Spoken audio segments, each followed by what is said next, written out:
Greetings, I am Yuri Yugalan, and today we're going to have a cranial nerve assessment. Before I assess the patient, I already performed the hand hygiene to deter the spread of microorganisms. Next is to greet the client politely to enhance support and cooperation of the client. Okay? Good day, ma'am. I am Yuri Yugalan. I will be your student nurse for today. May I know your name, ma'am? Abigail Monte Alto, Birthday? October 10, 2003. And your age? 19. What would you like me to call you, ma'am? Abby.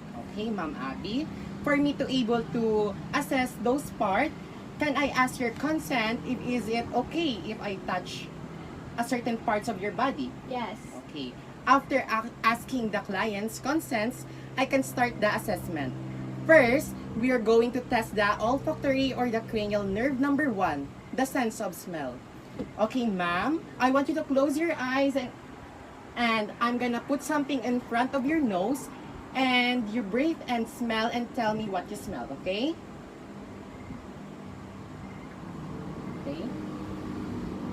So, can you identify the smell, ma'am? Open your eyes. Okay. Rose.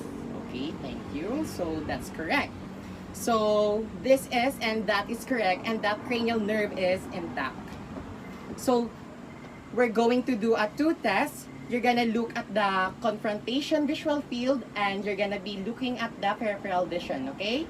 Next, we should be looking at the visual acuity using a Snelling chart, assess that, okay?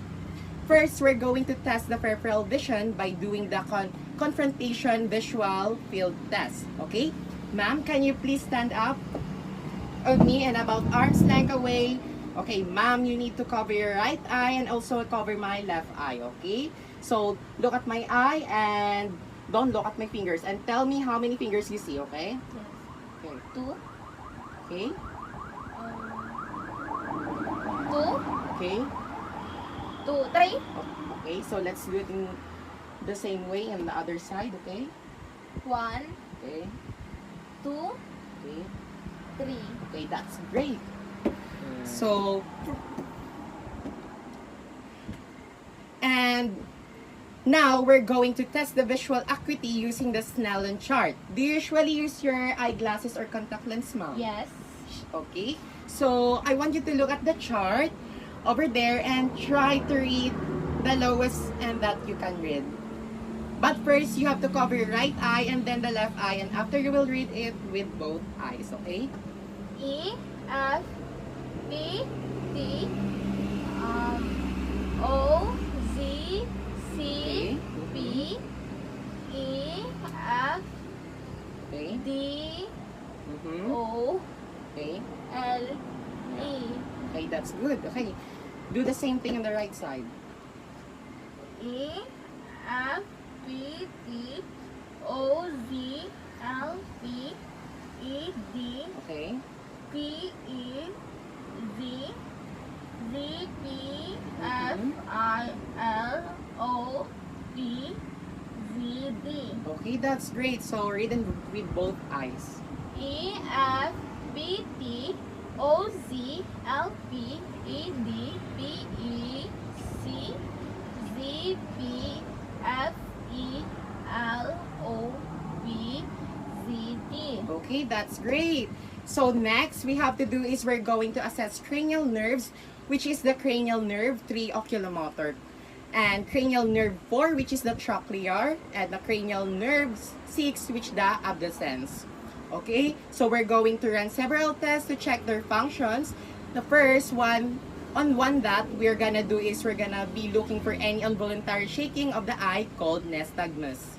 We're gonna take a pen light, okay? We're gonna take a pen light and hold about 12 to 14 inches away from the patient's nose, okay? So, ma'am, I want you to do is keep your head still and don't move your head. Just use your eyes to watch where I move the pen light, okay? Is that okay? Yes. Okay.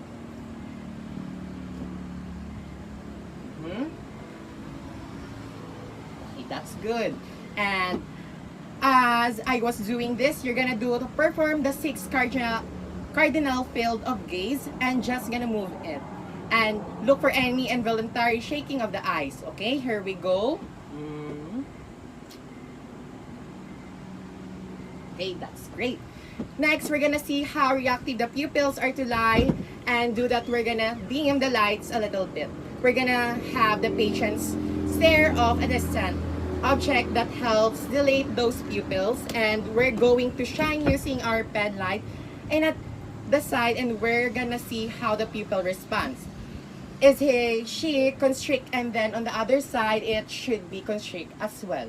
Okay, so stare off at the object on the clock over on the wall over there, and we're just gonna shine light in the side. Okay, okay, so okay, constrict. Okay, I'm delete again and go over there on the other side. Okay, okay, constrict. Both them are constrict. Next, what we're gonna do is we're gonna check our accommodation, and how we do that is turn the light back on. Okay, please. We're gonna have the patient stare of a distant object that helps to dilate the patient's pupil. Use a pen light finger and slowly move it inward to the nose. What we're looking for is that those pupil constrict, they accommodate, and the eyes close while looking at the pen light. Okay, so stare off in the distance, please, and don't move your head or anything. Keep it real still and just follow this pin light. Okay, just keep it still, just follow the pin light. Okay, okay, that's good. So now we document because we just check all the things with the eyes, and we can say that the pupils are equal, around, reactive to light, and accommodate. That's where the perla comes into play. So next, we're gonna go ahead and test the cranial nerves number 5, which is the trigeminal nerve. Okay, so I'm going to check your head, ma'am. Would that be okay, ma'am? Yes. Okay, so okay, relax. Okay, relax. Can you clench your teeth, ma'am Abby? Okay, that's good. Okay, so also feel the temporal muscle. The nurse also have to test the nerve that have him try to open his mouth against resistance. The patient open his or her mouth while the nurse is trying to using her force that cause the patient to resist. Okay, ma'am, can you open your mouth, ma'am? And so don't let me close it, ma'am. Okay? Okay, that's good. So next, we're gonna go ahead and look at the facial expressions and test cranial nerve number 7, which is the facial nerve procedure. Okay, ma'am, can you close your eyes tightly, ma'am? Okay, and open them up afterwards. Ma'am, can you smile? Okay, that's good. Now frown. That's great. Now can you puff out your cheeks? Okay, that's good. Next, we're gonna test cranial nerve number 8, which is the vestibulocular nerve. What we're gonna do here is we're gonna include the patient's ear or one their ears, and then we have to whisper 2 words on the other side. Okay, I'm going to cover your ear, ma'am. Okay, so I'm going to whisper to your left ear, same with the other side, and you will tell me what you heard. Okay. Pineapple. Okay, I'm doing in the same side. Apple. Okay, that's great. Very good. And that nerve is intact. Next thing we're gonna do is we're going to assess cranial nerve number 9, the glossopharyngeal. After the glossopharyngeal, cranial nerve number 10. The vagus is intact because he's able to talk to me without hoarseness, and he's able to swallow. Okay. So next we're gonna do is we're gonna test the cranial nerve number 11, which is the accessory nerve procedure. Ma'am, move your head side to side and up and down.